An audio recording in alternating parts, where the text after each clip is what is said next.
ఇదే ఇష్యూ కనుక, ఇదే సమస్య కనుక ఏ ఒక్క మతానికి జరుగుంటే హిందూ ధర్మానికి కాకుండా, వెంకటేశ్వర స్వామి వారికి కాకుండా ఎవరికి జరిగినా కానీ ఈ దేశం గగ్గులైపోయి ప్రపంచం అంతా గగ్గులు పెట్టేసేవాడు. తిరుమల లడ్డు కల్తీ జరిగింది. 1 లీటర్ పాలను వాడకుండా నెయ్యిని తయారు చేశారు. పామాయిల్తో కెమికల్స్ని వాడి మరీ నెయ్యిని తయారు చేశారు. ఏ కెమికల్స్ని వాడారో అది కనిపెట్టేంత టెక్నాలజీ కూడా సిటీ దగ్గర లేదు. ఆ నెయ్యిని ఏ కెమికల్స్ని వాడి తయారు చేశారో అది ఆ పెరుమాళ్ళకి మాత్రమే ఎరుక. ఇది నేను చెప్తున్న మాటలు కాదు, మన డిప్యూటీ సీఎం పవన్ కళ్యాణ్ గారు 2 రోజుల ముందు అసెంబ్లీలో చెప్పిన మాటలు.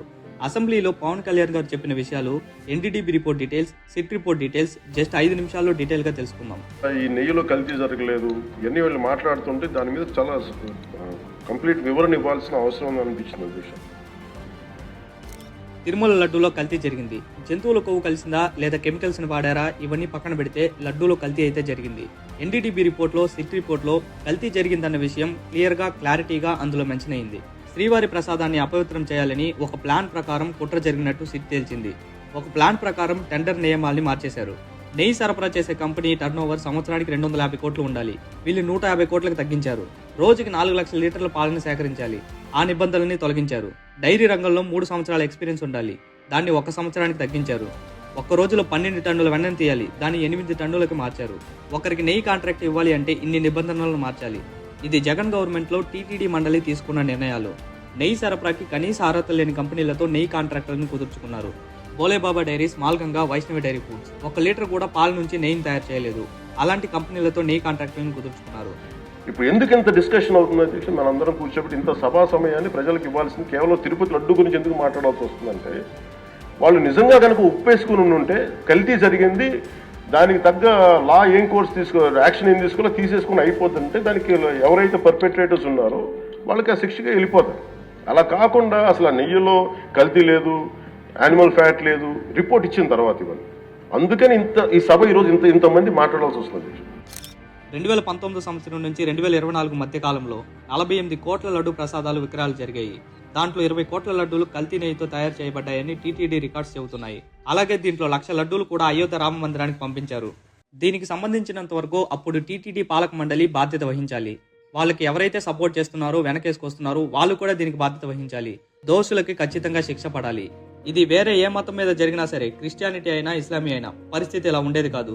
దేశం మొత్తం గందరగోళం అయ్యేది. ఇవి పవన్ కళ్యాణ్ గారు అసెంబ్లీలో చెప్పిన విషయాలు. ఫస్ట్ ఎన్డీడీబీ రిపోర్ట్ వచ్చినప్పుడు జంతువుల కొవ్వు కలిసి ఉండొచ్చు అనేది ఆ రిపోర్ట్లో ఉంది. కానీ సిట్ రిపోర్ట్ వచ్చినప్పుడు దాంట్లో జంతువుల కొవ్వు కలవలేదు, కానీ అది అసలు నెయ్యే కాదు. పామ్ ఆయిల్తో కెమికల్స్ని వాడి నెయ్యిని తయారు చేశారు. ఏ కెమికల్స్ని వాడారో కనిపెట్టేంత టెక్నాలజీ మన దగ్గర లేదు. 1 లీటర్ పాలను కూడా వాడకుండా నెయ్యిని తయారు చేశారు. ఎన్డీడీబీ రిపోర్ట్లో ఎస్ వాల్యూ 86.62% ఉన్నట్లు తేలింది. సాధారణంగా స్వచ్ఛమైన నెయ్యిలో ఎస్ వాల్యూ 98.05 నుంచి 101.05 మధ్యలో ఉండాలి. నెయ్యిలో ఉన్న కొవ్వు స్వచ్ఛతను తెలిపేదే ఎస్ వాల్యూ అంటే. సింపుల్గా చెప్పాలి అంటే నెయ్యి నిజంగా పాల నుంచి తయారైందా లేదా ఇతర కెమికల్స్ కలిసాయా అని చెప్పేదే ఎస్ వాల్యూ. సిట్ ఇన్వెస్టిగేషన్లో 36 మందిని సిట్ నిందితులుగా తేల్చింది. నా ఇంటెన్షన్ గవర్నమెంట్ నిందించాలనో, అప్పుడు సీఎంగా ఉన్న జగన్ నిందించాలనో కాదు. ఆ టైంలో టీటీడీ పాలక మండలి దీనికి బాధ్యత వహించాలి. అప్పుడున్న టీటీడీ బోర్డు మీద కమిటీ వేయండి. అప్పుడు తప్పు చేసిన వారికి శిక్ష పడేలా చేయండి. ఇదే నా ఇంటెన్షన్. కానీ వాళ్ళు ఎందుకు సపోర్ట్ చేస్తున్నారో నాకు తెలియదు. ఇందులో కంప్లీట్గా నెయ్యి లేకుండా నెయ్యిని తయారు చేశారు. పామ్ ఆయిల్తో కెమికల్స్ని యూజ్ చేసి నెయ్యిని తయారు చేశారు. ఇది క్లియర్ కట్ ఎవిడెన్స్. దానికి నిజంగా వాళ్ళు ఒప్పుకుంటే అప్పుడే టీటీడీ బోర్డు మీద విచారణ జరిపి ఉంటే దోషులకు శిక్ష పడేది. అలా కాకుండా నెయ్యిలో కల్తీ లేదు, యానిమల్ ఫ్యాట్ లేదు రిపోర్ట్ వచ్చిన తర్వాత, సిబిఐ రిపోర్ట్లో 1 లీటర్ పాలు వాడకుండా నెయ్యిని తయారు చేశారు అనే రిపోర్ట్ వచ్చిన తర్వాత కూడా వాళ్ళకి సపోర్ట్గా మాట్లాడుతున్నారు. మన సిబిఐ ఇచ్చిన మన చార్జ్ షీట్ ప్రకారం ఆ నెయ్యి కాదు, ఇది పామ్ ఆయిల్తో పాటు రసాయనాలు కలిపింది. ప్రతి హిందువు దీని గురించి మాట్లాడాలి. ధర్మానికి సంబంధించిన విషయం ఇది. ఇదే ఇష్యూ మన వెంకటేశ్వర స్వామి కాకుండా, హిందూ ధర్మానికి కాకుండా వేరే ఏ మతానికి జరిగినా సరే పరిస్థితి ఇలా ఉండేది కాదు. అలాంటిది కలియుగ దైవమైన వెంకటేశ్వర స్వామి ప్రసాదంలో ఇలా జరిగితే వాళ్ళకి సపోర్ట్గా మాట్లాడుతున్నారు. ప్రతి హిందువు దీని గురించి మాట్లాడాలి, రెస్పాన్సిబిలిటీ తీసుకోవాలి. ఏ పార్టీకి సంబంధించిన వ్యక్తి అయినా సరే, ఎవరికి సపోర్ట్ చేసినా సరే ప్రతి ఒక్కరూ దీని గురించి మాట్లాడాలి. శ్రీకృష్ణదేవరాయలు రాసిన పద్యం దాని అర్థం. రాజు కోసం వసూలు చేసేవాడికి ఆలయ అధికారాలు ఇవ్వకూడదు. అలాంటి వాడు డబ్బు మీద ఆశతో రాజ్యానికి నష్టం వచ్చినప్పుడల్లా దేవాలయ సొమ్మును తరలించి రాజు ఖజానాకు చేరుస్తాడు. ఎలాంటి మమకారం లేని ఒంటరివాడు దేవాలయ అధికారిగా ఉండాలి. ఒకవేళ దేవుడి సొత్తును తిన్నప్పటికీ ఆ పాపానికి వాడే నాశనం అవుతాడు. కానీ ఆ డబ్బు తెచ్చి రాజుకు చేర్చడం వల్ల ఆ రాజ్యమే నాశనం అవుతుంది. భక్తులు తిరుమలకు వెళ్లి వాళ్ళు చేసిన తప్పుల్ని కర్మరూపంలో ఆ దేవుడికి సమర్పిస్తారు. ఎవరైతే భగవంతుని సొమ్ముతో ఆడుకుంటారో, భగవంతుని ప్రసాదాలతో ఆడుకుంటారో వాళ్ళు తరాలు లేచిపోతాయి, గుర్తుపెట్టుకోండి.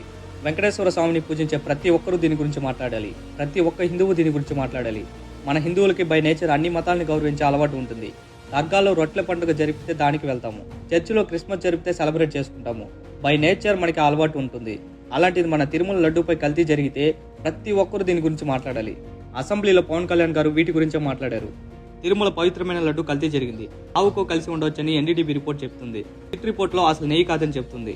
పామాయిల్తో కెమికల్స్ని వాడి నెయ్యిని తయారు చేసి ఆ నెయ్యిని లడ్డూలో వాడారని సిట్ చెబుతుంది. ఎలాంటి కెమికల్స్ వాడారు అనేది కూడా మనకు తెలియదు. కనిపెట్టే టెక్నాలజీ కూడా లేదు. వెంకటేశ్వర స్వామికి మాత్రమే దీని గురించి తెలియాలి. కానీ అభిప్రాయాలు మాత్రం మనందరూ షేర్ చేసుకోవచ్చు. మీరు మీ అభిప్రాయాల్ని షేర్ చేయండి. నా ఎక్స్ప్లెనేషన్ నచ్చితే సబ్స్క్రైబ్ చేసి సపోర్ట్ చేయండి. ప్రతి విషయాన్ని 5 నుంచి 10 నిమిషాల్లో ల్యాగ్ లేకుండా ఎక్స్ప్లెయిన్ చేస్తున్నా. లైక్ చేసి సబ్స్క్రైబ్ చేయండి. Thank you for watching.